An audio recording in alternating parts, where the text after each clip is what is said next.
Favourite song ഏതാ?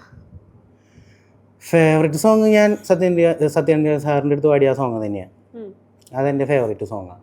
ഞാൻ എവിടെ പോയാലും പാടും, എപ്പോഴും പാടും. ബസ്കിൻ്റെ ഇടയിൽ എൻ്റെ ഏറ്റവും ഫേവറേറ്റ് ആണത്. എല്ലാവരും പറയുന്ന സോങ്ങാണ്.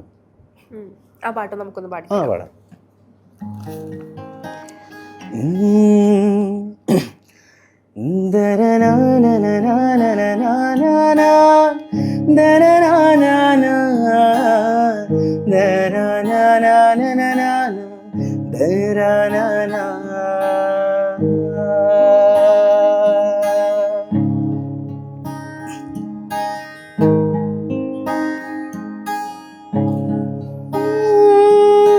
ശ്രുതിയിൽ ചേരും ഇവളുടെ മോഹസല്ല